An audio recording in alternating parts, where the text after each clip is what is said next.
옛날 신라시대 의상대사가 당나라에 유학하던 시절의 일이다. 그때는 당나라 이름인 징장이라고도 불렸다. 그는 그 당시 당나라 수도인 장안의 종남산에 있던 지상사에서 공부했다.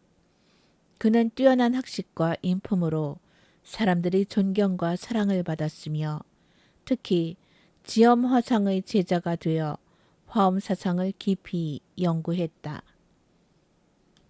어느 여름날이었다. 징장, 내일 태백산으로 행각을 떠나거라. 다녀오면 느끼는 것이 많을 것이다. 라고 지엄이 말했다. 행각은 스님들이 수행을 위해 길을 떠나는 것을 말한다. 태백산은 험준하기로 유명한 산이다. 다음 날 의상은 행장을 꾸려 길을 나섰다. 들판은 밀과 보리로 가득했다. 그 당시 당나라는 경제적으로 풍요롭던 시절이라 탁발을 나서면 사람들의 인심이 후했다. 더구나 그 시절은 스님들이 존경을 받던 때였다. 의상은 더운 여름 뜨거운 햇살을 받으며 걷다 보니 많이 지쳤다. 여러 켤레의 집신을 준비해 가지고 갔지만 여러 날을 쉼없이 걷다 보니 갈아 신을 집신도 없게 되었다. 너덜너덜해진 집신을 끌고 다니다 보니 발에 상처가 났다. 낙양을 지날 때였다. 긴 여름날 해도 기울어 어둑해졌다. 하룻밤 묵어갈 집을 찾아야 했다. 그는 어느 마을로 들어서 묵어갈 만한 집 대문에 서서 큰 목소리로 연부를 외웠다. 얼마 지나지 않아 대문이 열리고 주인이 대문 앞까지 와서 의상을 맞았다. 지나가는 객승인데 하룻밤 묵어갈 수 있을까요? 물론이죠, 스님. 어서 드시지요. 주인은 의상을 정중히 큰 방으로 모셨다. 저는 유준이라고 합니다. 어느 절에서 오셨는지요? 종남산에 있는 지상사에서 왔습니다. 지엄화상 문화에서 공부하고 있지요. 그래요? 지상사는 저희와 인연이 있는 절입니다. 예전에 장안을 지날 때 묵은 적이 있지요.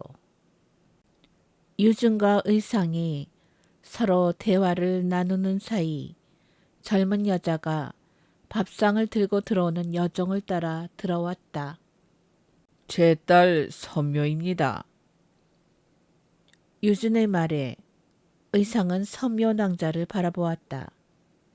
선묘낭자 또한 의상을 바라보았는데 그의 모습에 후광이 어린 듯 느껴졌다.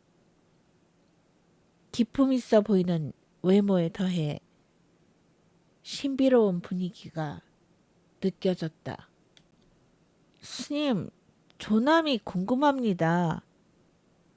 선묘낭자는 두 손을 모아 합장하며 물었다. 여기서는 징장이라고 부르죠. 신라에서는 의성이라고 합니다. 신라분이시군요. 신라의 의상대사시라면 신라의 뛰어난 고승이라고 들었어요.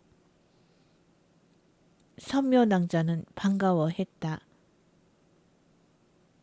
참, 공양부터 하셔야죠. 어서 드세요. 이렇게 말하고 선묘낭자는 조용히 방을 나갔다. 다음날 의상이 다시 길을 나서려 낡은 집신을 신으려는데 선묘낭자가 새 집신을 들고 왔다. 신이 많이 낡아 보여서 새 집신을 가지고 왔어요. 이것을 신으시지요. 고맙소. 염치 없지만 사양하지 않겠습니다. 하며 집신을 받아들고 발을 내어보았다. 그때 선묘낭자는 의상의 발에 상처가 난 것을 보았다. 발이 많이 상하셨습니다. 상처가 나을 때까지만이라도 쉬어가시지요. 의상의 발이 집신에 닿자 발이 아려왔다. 의상은 아직 갈 길이 많이 남아 있어서 쉬어가라는 말을 듣는 편이 좋겠다고 생각했다. 감사합니다. 그러는 편이 좋겠네요. 그럼 며칠 더 신세 지겠습니다.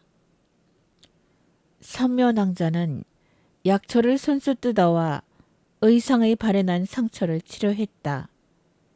의상은 그런 선묘낭자에게 고마움과 애틋함을 느꼈다. 의상이 머무는 동안 선묘낭자는 의상으로부터 불교에 관한 많은 이야기들을 들었다. 선묘낭자의 가슴에는 의상이 깊이 자리 잡았다. 선묘낭자는 의상이 집을 떠날 때 여러 하인에게 옷과 신과 음식을 지게 하여 의상을 따르게 했다. 낭자, 내게는 이런 것들이 필요 없소. 이것은 제 마음입니다. 제발 사양하지 말아주세요. 의상은 선묘낭자의 간곡한 부탁을 거절할 수 없어 받아들였다. 선묘낭자의 도움 덕분에 의상은 험준한 태백산으로의 행각을 무사히 마칠 수 있었다. 의상이 태백산으로의 여정을 마치고 지상사에 돌아온 이후에도 선묘낭자는 의상을 찾아와 물심양면으로 도움을 주었다. 선묘낭자는 기회가 있을 때마다 그녀의 의상을 향한 마음을 은근히 전했다. 부처님의 가르침은 일체 유심조에 있습니다. 모든 것은 다 마음이 지어낸 것이지요.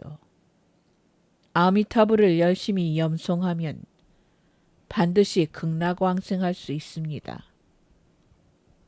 스님의 가르침은 늘 제게 깊은 울림을 줘요. 가르침대로 열심히 아미타불을 염송하겠어요.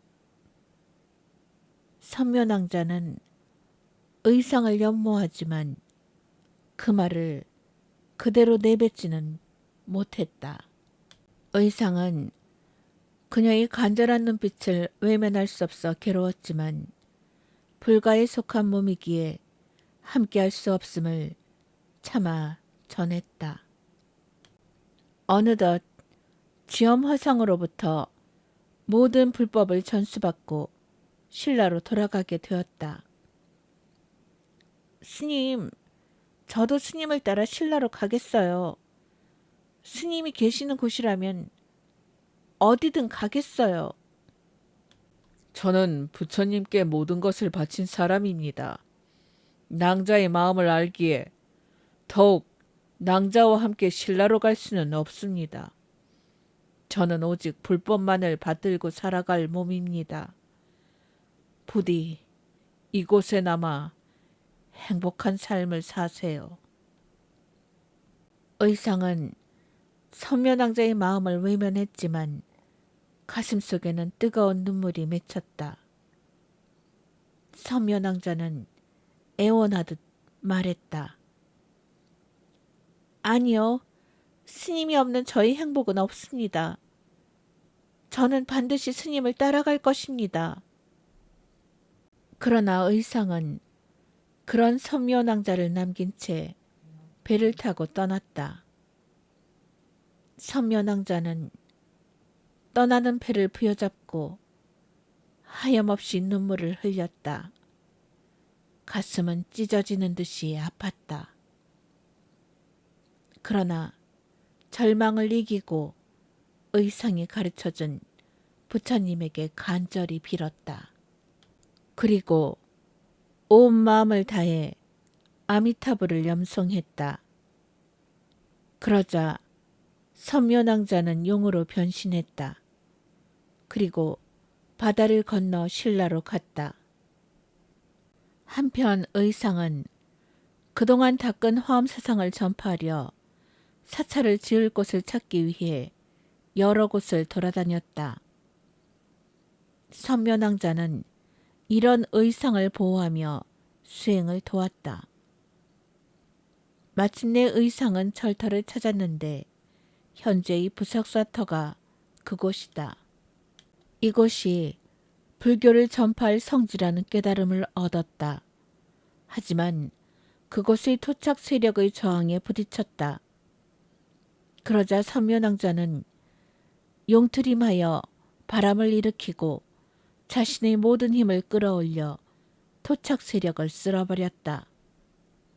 그렇게 모든 힘을 다 써버린 선묘낭자는 바위로 변하고 승천했다. 그리고 그녀가 남긴 거대한 바위가 부석사의 상징인 부석, 즉 떠있는 돌이 되었다고 전해진다. 지금도 부석사에는 마치 떠있는 듯 보이는 바위가 남아있다. 그녀의 의상에 대한 사랑과 희생은 신라 화엄 불교가 자라는데 큰 도움이 되었다고 전해진다.